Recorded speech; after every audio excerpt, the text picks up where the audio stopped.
Cipher case को 11 जनवरी तक रोक दिया गया। इस्लामाबाद हाई कोर्ट ने साइफर केस का ट्रायल 11 जनवरी तक रोक दिया। जस्टिस मियां गुल हसन औरंगजेब ने बहुत बड़ा फैसला सुना दिया। इमरान खान और शाह महमूद कुरैशी को जेल में बरगिरफ्तारी से चलाए जाने वाले खुफिया ट्रायल में किसी भी कीमत पर सजा देने के मंसूबे को एक झटका। जस्टिस गुल हसन ने ट्रायल 11 जनवरी तक रोक दिया। वो दौरान समाअत बार बार साइफर केस के सिलसिले में सुप्रीम कोर्ट के हालिया फैसले का हवाला देते रहे। शाह महमूद कुरैशी को दोबारा अडयाला जेल भेज दिया गया। आज शाह महमूद कुरैशी को गैर कानूनी तौर पर गिरफ्तार करने वाली पुलिस ने हथकड़ियां पहनाकर अदालत में पेश किया और मजीद जिस्मानी रिमांड लेने की कोशिश की, लेकिन ड्यूटी जज ने मुस्तरद करते हुए उन्हें अडयाला जेल भेज दिया। उनकी जमानत की दरख्वास्त दोबारा दायर की जाएगी। शाह महमूद कुरैशी आज अदालत और जेल में ले जाने वाली गाड़ी में भी विक्ट्री का निशान बनाते रहे। इमरान खान जेल में जैसे पिकनिक करने आए हों। जेल के अमले के जरिए बाहर आने वाली इतलात के मुताबिक जेल में इमरान खान किसी किस्म के प्रेशर में दिखाई नहीं दे रहे, बल्कि जेल के अमले के बकौल जिस तरीके से वो हर आने वाले के साथ गपशप लगाते हैं, हंसते खेलते हैं, एक्सरसाइज करते हैं, ऐसा महसूस होता है कि जैसे इमरान खान पिकनिक करने आए हों। जबकि जेल में आकर केसेस चलाने वाले जजेस अक्सर घबराए हुए दिखाई देते हैं। शेख रशीद समेत टिकटों का अभी तक कोई फैसला नहीं हुआ।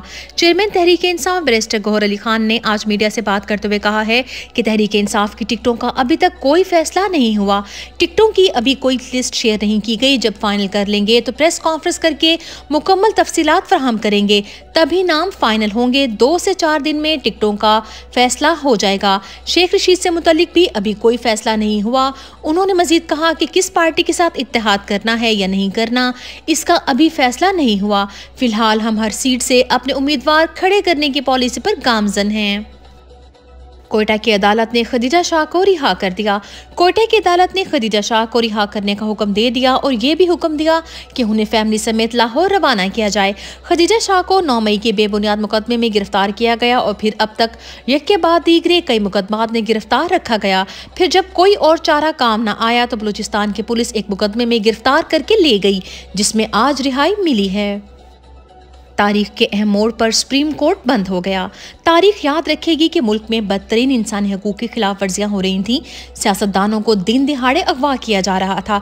जमहूरियत की बिसात तकरीबन निपटने को थी। इलेक्शन कमीशन और इलेक्शन प्रोसेस बदहाली में घिरा हुआ था, तो सुप्रीम कोर्ट ने पहले छुट्टियों का ऐलान किया और 28 दिसंबर को पूरी अदालत को ताला लगाकर बंद कर दिया। इलेक्शन मुलतवी करवाने की साजिश दोबारा शुरू। इमरान खान की मकबूलियत के खौफ से हुक्मरान एक बार फिर इंतखाबात मुलतवी करवाने की साजिश कर रहे हैं और वही हरबे इख्तियार कर रहे हैं जैसे मई में पंजाब और खैबर पख्तूनख्वा की असम्बलियों के इलेक्शन को इल्तवा में डालने के लिए किए गए थे। आम इंतखाबात के दौरान पंजाब में पुलिस एहलकारों की किल्लत है। IG पंजाब ने इलेक्शन कमीशन को पुलिस एहलकारों की किल्लत बारे आगाह कर दिया। याद रहे कि इसी IG पंजाब ने जो हरबे इख्तियार किए थे और पंजाब असेंबली इलेक्शन वाली सूरत हाल पैदा की थी, वही अब आम इंतखाबात के वक्त भी शुरू कर दी गई है।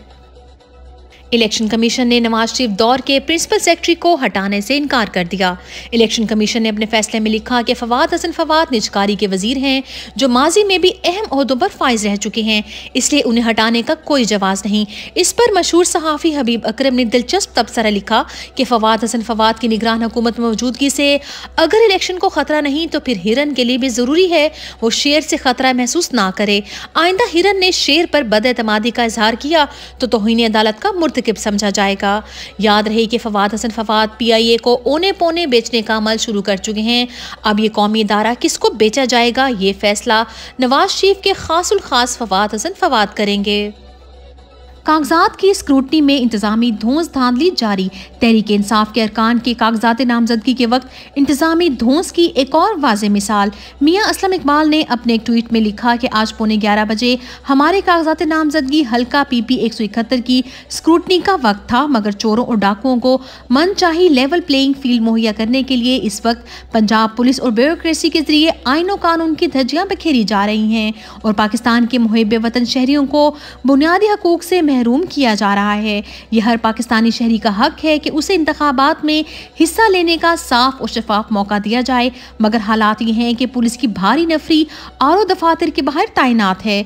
हमारे हल्के PP 171 HO DSP और SP तक अवाम की हिफाजत का जिम्मा छोड़कर आरओ दफ्तर के बाहर पहरा देकर खड़े हैं ताकि हम अपने कागजात नामजदगी की स्क्रूटनी के लिए हाजिर ना हो सकें। बदमाशी की मिसाल कायम करते हुए मेरे तजवीज़ और तायद कुनंदा के शनाख्ती कार्ड तक छीन लिए गए हैं। इलेक्शन कमीशन को भी दरख्वास्त दे चुका हूँ। इस शर्मनाक किरदार पर आला अदलिया को नोटिस लेना चाहिए और चीफ सेक्रेटरी और IG पंजाब के खिलाफ कानूनी कार्रवाई करनी चाहिए। वकला की मुसलसल कोशिशों से कुछ अरकान की रिहाई मुमकिन हो रही है। 105 दिन जेल की सख्तियां बर्दाश्त करने के बाद हमीद लतीफ़ अस्पताल के नौजवान डॉक्टर मशरूफ, जिन्होंने अपनी डिग्री लेने के बाद आला तालीम के लिए बैरून मुल्क जाने का ख्वाब सोचा, लेकिन 9 मई के केस में नामजद होने के बाद तमाम ख्वाब अधूरे रह गए। अल्हम्दुलिल्लाह इंसाफ लॉयर्स फोरम की कोशिश से उनकी जमानत मंजूर हुई और वो खैरियत से अपने घर पहुंचे। उनके जज्बे को सलाम, जिन्होंने सब्र के साथ मुश्किलात बर्दाश्त की और डटे रहे। नून लीग के लगाए सिर्फ बिजली के मंसूबों ने ही मईशत तबाह की।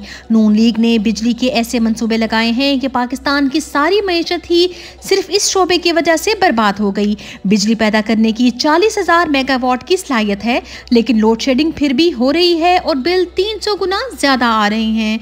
जबकि एक बार फिर इसी सुपर लाडले को मुसल्लत करने के लिए सारे मुल्की इदारे हर गैर कानूनी तरीका इख्तियार करते हुए नजर आ रहे हैं। उमरकोट में अवाम ने खौफ के बुत तोड़ दिए। उमरकोट की अवाम खौफ के बुत तोड़कर निकल आई। कल रावलपिंडी पुलिस की जानिब से शाह महमूद कुरैशी की तजलील और गिरफ्तारी के बाद उमरकोट में पाकिस्तान तहरीक इंसाफ के कारकुनान ने शहर में पुरअमन एहतजाज किया।